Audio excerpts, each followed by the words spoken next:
Headlines प्रायोजक राम बंधू पापड आटा आणि पापड मसाला.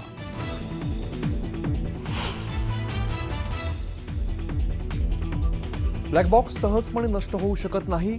जय पवारांनी विमान अपघातावरती व्यक्त केली शंका.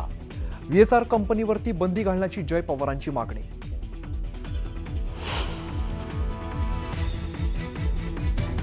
अजित पवारांच्या विमान स्फोटामागचं कारण अधिकचं इंधन असू शकतं. विमानाच्या टाक्या पूर्ण भरण्याची गरज काय होती? रोहित पवारांचा सवाल.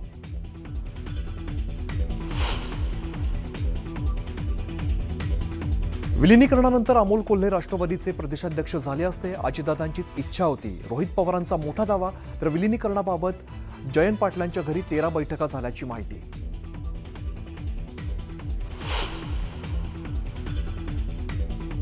राज ठाकरे यांची एकनाथ शिंदेंची नंदनवन निवासस्थानी तब्बल 20 ते 25 मिनिटं चर्चा. सभागृहातील कामकाजात मनसेचं सहकार्य राहील. राज ठाकरेंनी ग्वाही. सूत्रांची माहिती.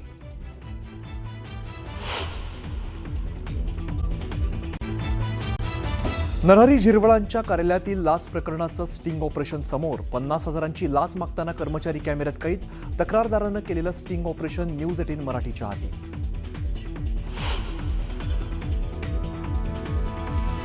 रिंगवडमधील तरुणीचा जबरदस्तीने व्हिडिओ काढल्याचा गोपीचंद पडळकरांचा आरोप. तर तरुणाला वाचवण्याचा प्रयत्न होत असल्याचाही दावा. घटनेच्या निषेधार्थ हिंदू जन आक्रोश मोर्चा.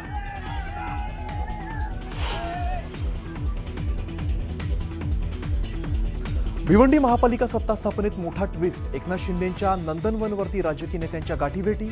भिवंडीतल्या भाजपाच्या नगरसेवकांमध्ये फाटाफूट. भाजपाचा एक गट नारायण चौधरींच्या विरोधात.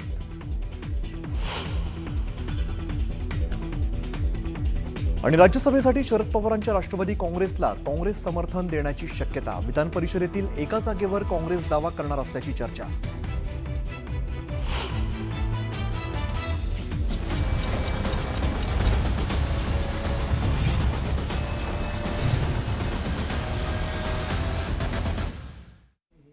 प्राईम टाईममध्ये सगळ्यांचं स्वागत. नमस्कार, मी अमित गद्रे. एका मोठ्या बातमीने आपण या बुलेटिनची सुरुवात करूया. अजित पवारांच्या विमान अपघात प्रकरणी त्यांचे पुत्र जय पवार यांनी देखील शंका उपस्थित केलेली आहे. अजितदादांच्या निधनानंतर जय पवारांनी प्रथमच या विषयावरती भाष्य केलंय. त्यांनी सोशल मीडियावरती या संदर्भात पोस्ट शेअर करत शंका उपस्थित केलेली आहे. ब्लॅक बॉक्स म्हणजे सहजपणे नष्ट होऊ शकत नाही असं जय पवार म्हणतायत. तर VSR कंपनीवरती बंदी घालण्याची जय पवारांनी मागणी केलेली आहे. अपघाताची सखोल आणि निष्पक्षपाती चौकशी व्हावी अशी सुद्धा मागणी जय पवारांनी केली आहे.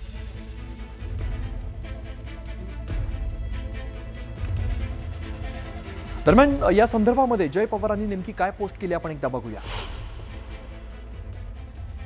तर ब्लॅक बॉक्स सहज नष्ट होत नाही, त्यामुळे संपूर्ण पारदर्शक आणि निर्विवाद सत्य जनतेसमोर यावं.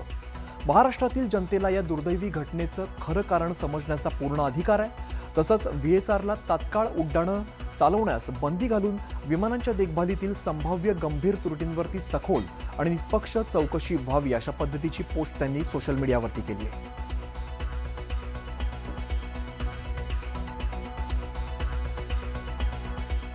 तर दुसरीकडे अजित पवारांचे पुतणे रोहित पवार यांनी देखील या अपघाताबाबत शंका उपस्थित केलेली आहे. पायलट सुमित कपूरला कोणी ब्लॅकमेल करत होतं का? पायलटच्या मदतीने घातपात घडवून आणला का? आणि विमान जाणीवपूर्वक आदळलं का? असे गंभीर प्रश्न अजित पवारांच्या अपघातासंदर्भात रोहित पवारांनी उपस्थित केलेत.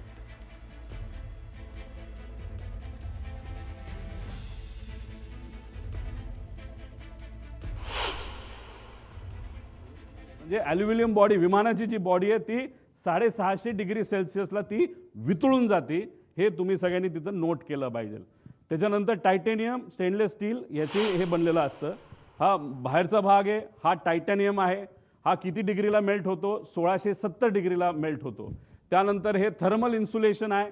आणि हा जो भाग आहे हा ॲल्युमिनियमचा आहे. म्हणजे विमानाची बॉडी ज्याची बनली आहे तो भाग आत असतो आणि त्याच्या आत हा ब्लॅक बॉक्स असतो. त्यामुळे हे जे काय सांगतात ना की हे घडलं असेल, ते घडलं असेल आणि ते जळलं, ती माहिती हे मॅनिप्युलेशन आहे असं आमचं ठाम त्याच्यामध्ये त्या ठिकाणी मत आहे. मुख्य पायलट सुमित कपूर याच्यामध्ये हे सगळे आम्ही विषय त्याच्यामध्ये मागितलेले आहेत. त्यांना कौटुंबिक अडचण होती. आता ती कौटुंबिक अडचण खूप खोलात जाऊन मी म्हणणार नाही. आणि त्या विषयाला धरून त्याचं ब्लॅकमेल तिथे झालं असावं आणि मग ते ब्लॅकमेल त्या ठिकाणी झालं असल्यामुळेच ते जे काही घटना घडल्या अशी शंका आहे की त्यांनी मुद्दामूनच त्या घटना त्या ठिकाणी घडून आणल्या, कारण बऱ्याच एक्सपर्टशी बोलल्यानंतर विमान ज्या पद्धतीने कळलं ते मुद्दामून मॅन्युअली आणि ट्रान्सपॉन्डर हे विषय तुम्हाला त्या आधीच्या ह्याच्यामध्ये सांगितलेलं आहे. याच्यात खोलात जाऊन चर्चा करायची जरूरत आहे. एक मोठी बातमी आपण बघूया. माजी मंत्री धनंजय मुंडेंनी आपली आर्थिक फसवणूक केल्याचा आरोप रंजना नागपूरकरांनी केलेला आहे.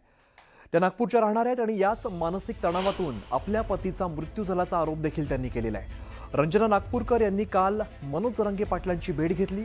त्यांना आपली आपबीती सांगितल्यानंतर न्याय मिळवून देण्याचं आश्वासन दिलं. सगळ्यात आधी आपण बघूया रंजना नागपूरकर यांनी नेमके काय आरोप केले. त्यांच्याशी संवाद साधलाय आमचे प्रतिनिधी उदय तिमांडे यांनी. धनंजय मुंडेंनी फसवल्याची तक्रार घेऊन काल नागपुरातली एक महिला जरांगे पाटलांना भेटीस गेली आणि जरांगे पाटलांनी हे प्रकरण तडीस नेऊ असं म्हटलेलं आहे. ज्या महिला काल जरांगे पाटलांना भेटायला गेल्या होत्या त्या स्वतः आपल्यासोबत आहेत. त्यांच्याशी चर्चा करूया नेमकं हे काय प्रकरण आहे. मला सांगा, तुम्ही काल जरांगे पाटलांना भेटायला गेले होते. तुमच्या पतींच्या पुनर्जॉईनिंगसाठी जे आहे ते 17 लाख रुपये धनंजय मुंडे आणि त्यांच्या सहकाऱ्यांनी घेतल्याचा तुम्ही आरोप करताय. काय हे सगळं प्रकरण आहे? हे काय झालं, 97 मध्ये माझ्या नवऱ्याला नोकरीवरून कमी केलं होतं सूडबुद्धीने, राजकीय सूडबुद्धीने. आणि त्यात वामन तित्तरमारे स्टेनो हा रश्मी शुक्लांचा स्टेनो होता. तो प्रॉपर ज्या गावात माझ्या नवऱ्याची तैनाती होती त्याच गावात तो त्या गावचाच रहिवासी होता. त्यांनी सूडबुद्धीने त्याच्या आपल्या बहिणीला मर्डरच्या याच्यातून वाचवायसाठी माझ्या नवऱ्यावर सूडबुद्धीने विभागीय चौकशी लादली होती. त्याच्यानंतर आम्ही अनेक अर्ज करून सुद्धा आम्हाला कुठेच न्याय मिळाला नाही. त्याच्यानंतर मला अनिल देशमुखांचे PA आणि मुलगा सलील देशमुख आणि गोठेकर त्यांचा PA सचिन गायधणी ह्या सगळ्यांनी मिळून मला आणि स्वतः अनिल देशमुख साहेब बोलले होते की धनंजय मुंडेकडे आता यायचं आणि धनंजय मुंडे तुझा हा मार्ग काढून देईल.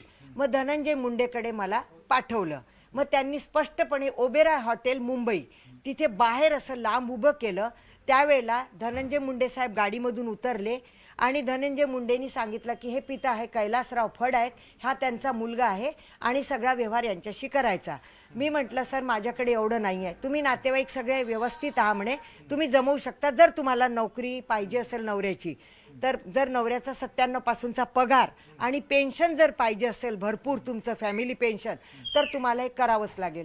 मी रडून रडून सगळ्या नातेवाईकांचे दागिने गहाण करून इकडून तिकडून माझं सुद्धा मंगलम ज्वेलर्स मुंबई बोरा बाजार इथे गहाण आहे 2 आणि मयूर ज्वेलर्स याच्याकडे पण दागिने गहाण आहे. माझ्या घरातले पण दागिने यांनी नाही म्हणून यांनी मला इकडून तिकडून पैसा गोळा करून दिला. बहिणीने यांनी त्यांनी सगळ्यांनी. मी त्यांना पहिले दिले 8 लाख, नंतर दिले 9 लाख. तेलाचा सनफ्लावर तेलाचा असा डबा होता खरड्याचा खाकी रंगाचा, त्याच्यात त्यांना पैसे नेऊन पोहोचवले. त्याच्यानंतर मी 22 पासून नवऱ्याला माझा 13 फेब्रुवारी 2020ला त्यांचं शिवी दिल्यामुळे ऋषिकेश कदम पोल 6A यांनी शिवी घातली. मी पैशाची मागणी केली, शिवी घातली म्हणून माझ्या नवऱ्याला ब्रेन स्ट्रोक येऊन घरी माझा नवरा 13 फेब्रुवारीला गेला. 10 तारखेला आम्ही मुंबईवरून निघालो मंत्रालयातून, 11ला घरी उतरलो, 13ला माझ्या नवऱ्याचा मृत्यू झाला. त्याच्यानंतर मी परत त्यांच्याकडे चक्रा मारायला गेली. मला बालाजी पण भेटू द्यायचे नाही शिंदे साहेबांचे. मी अर्ज सुरूच ठेवले. मला पाटणकर अमोल पाटणकर साहेब पण दरबारामध्ये बसवायचे आणि तुमचं पैशाचं तुम्ही तिकडे बघा काय असेल ते, कोर्टात जा, इथे जा तिथे जा असं मला सांगत होते. हायकोर्टापर्यंत न्यायाधीशापर्यंत अर्ज केले, सगळीकडे अर्ज करून मी शेवटी थकून गेली. पण मला जरांगे साहेबांनी शब्द दिला की तुझे पैसे पण काढून देईल आणि तुला न्याय मिळवून देईल. व्हिडिओ जर्नलिस्ट प्रशांत मोहितेसह उदय तिमांडे, न्यूज 18 मराठी, नागपूर.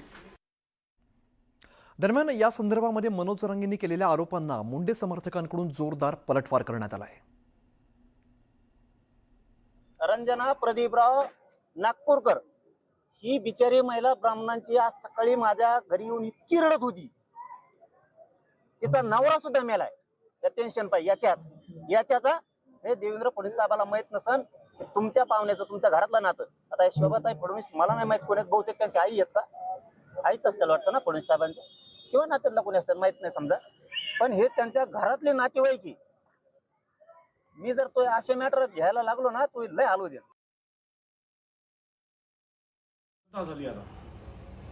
धनंजय मुंडे साहेबांवर आरोप करायचे आणि दुकान चालवायचे. आमच्याकडे इतके कुत्रे झालेत, असे भा भा भा इतके कुत्रे झालेत ना, त्यांचं दुकान आम्हाला शिवाय दिल्याशिवाय चलत नाही. धनंजय मुंडे साहेबांचं नाव विनाकारण काही बदनाम करू नका हो. आम्हाला लई आमच्याकडे कमी नाही, लय मोठे कुत्रे आमच्याकडे आम्हाला बदनाम करायला बसलेले आहेत. राष्ट्रीय स्वयंसेवक संघाचे प्रमुख मोहन भागवत यांनी भारतामध्ये राहणारे मुस्लिम देखील हिंदू असल्याचं मोठं विधान केलेलं आहे. भारतातील मुस्लिम यांचे पूर्वज भारतातील असल्याचं त्यांनी म्हटलेलं आणि त्यांचं विधान सध्या चर्चेचा विषय ठरत आहे. तसंच हिंदू कुटुंबियांनी किमान 3 मुलं जन्माला घालण्याचा विचार करावा असं देखील त्यांनी म्हटलंय.